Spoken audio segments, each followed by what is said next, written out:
जय श्री महाकाल, जय माता दी। कैसे हैं आप सभी को ध्यान है कि YouTube पर एक बहुत ही भयंकर कंट्रोवर्सी का टॉपिक अब हमें मिल चुका है रिएक्शन चैनल वालों को, और अब हम इस पर बिल्कुल खुलकर बात करेंगे।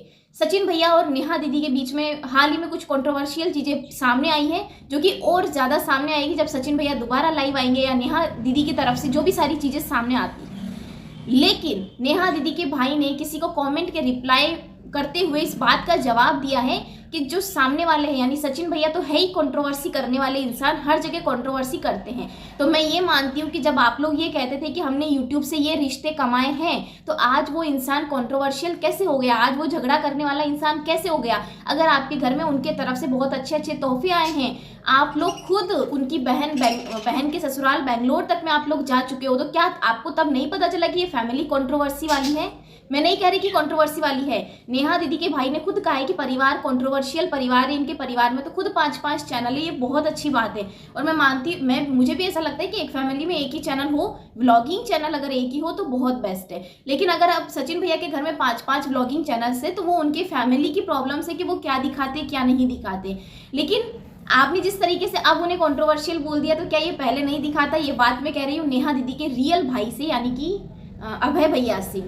जिस तरीके से आप अपनी मम्मी के साथ में खड़े होकर श्राप देने वाली बातें कर रहे थे, एक्चुअल में उसी दिन से चीज़ें मुझे दिमाग में इतनी गंदी तरीके से हिट कर रही थी कि नहीं, ये चीज़ें बहुत गलत है। अगर आपको किसी के लिए बुरा महसूस होता भी है, तो आपने जिस लैंग्वेज का यूज़ किया था वो ही छोड़ो, आपने तो 1-2 लाइव के अंदर गालियाँ तक बोली हैं।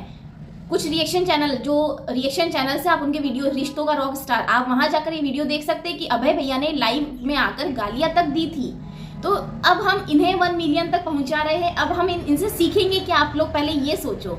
अब जब सचिन भैया को पूरा अलग करना है, क्योंकि इनके घर में खुद का व्लॉगिंग चैनल हो गया, नेहा दीदी की एंगेजमेंट हो गई, सब तरीके से वो सिक्योर है, नेहा दीदी को एक नई फैमिली ऑलरेडी मिल चुकी है, प्रमोशंस उनके पास में ऑलरेडी आते हैं। पहले क्योर स्किन का प्रमोशन सचिन भैया किया करते थे, लेकिन अब ये भी करती हैं, अगारो के प्रोडक्ट्स के वो भी करते हैं बाद में नेहा दीदी। तो यहाँ से मुझे मतलब एक समझदार इंसान समझ सकता है कि किस तरीके से सचिन भैया ने नेहा दीदी और उनके पूरे परिवार को आगे बढ़ाने के लिए अप्रोच किया, चाहे वो यूट्यूब चैनल हो, चाहे वो बुटीक का कोई सामान हो, काम हो, या फिर वो कोई भी ब्रांड कोलैबोरेशंस के काम हो।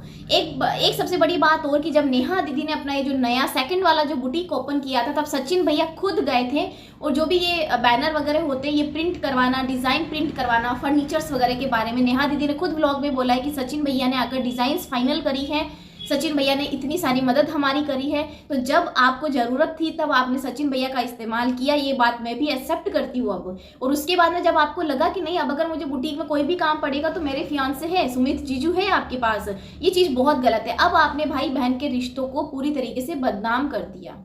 एक्चुअल में ये जो रिश्ते थे ये पैसों की वजह से आपस में जुड़े हुए थे, क्योंकि अगर आज मेरे सगे भाई से मुझे गुस्सा आता है या हम दोनों के बीच में झगड़ा होता है, हम 1 दिन 2 दिन बात नहीं करेंगे, लेकिन हम तीसरे दिन फिर से एक हो जाएंगे। क्यों? क्योंकि वो हमारा सगा भाई है। लेकिन जो ये यूट्यूब के जो रिश्ते हैं भाई बहन वाले, ये पैसों की वजह से जुड़े हुए थे, और जब दूसरा हमें कोई ऑप्शन मिल जाता है बेनिफिट के लिए कि हाँ अब मुझे बेनिफिट हो सकता है इस इंसान से, तो दूसरे वाले को वो छोड़ देते। तो क्या ये रिश्ते होते? जी नहीं, बिल्कुल भी नहीं। ये तो सिर्फ पैसों की वजह से आपस में एक दूसरे से जुड़ते, जो मैं आपको पहले भी बोल चुकी हूँ।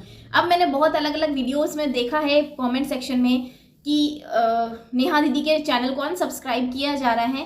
तो यहाँ मैं सिर्फ यही कहूँगी कि झूठ बोलकर, किसी की भावनाओं को ठेस पहुँचाकर, किसी की बेइज्जती करके, मैं यहाँ सबको इंक्लूड कर रही हूँ, जैसे सचिन भैया की इंसल्ट करी, सरिता दीदी की भी इंसल्ट करी गई है, तो ऐसे पैसे हमारे घर में कब तक काम आएंगे ये सब जानते हैं कि ये बहुत लंबे समय तक ये चीज़ें नहीं चलने वाली है। दूसरी एक और बात ये कि अगर कुछ चीज़ें सही साबित होती नेहा दीदी की तरफ से, तो अब तक वो या तो पोस्ट अपडेट कर देती, या फिर वो लाइव आते, या फिर उनके भाई कुछ बोलते। उनके भाई ने तो सीधा साफ बोल दिया कि मेरे घर में खुशखबरी आने वाली है, तो मैं बाद में बात करूंगा, मतलब बाद में मैं इस टॉपिक से व्यूज़ कमाऊंगा, अभी मैं व्यूज़ कमा लेता हूँ मेरे घर में जो गुड न्यूज़ आई है उसकी वजह से। तो ये बहुत ही गलत बात है कि जब आप परेशानी वाले समय में थे, तब तो आपने सचिन भैया को भी, सरिता दीदी को भी, सारे यूट्यूबर्स को आपने कलेक्ट किया। नेहा दीदी ने सब यूट्यूबर्स को आपके अभय भैया की शादी में इनवाइट किया था, जिससे कि नेहा दीदी का जो चैनल है वो ग्रो हो।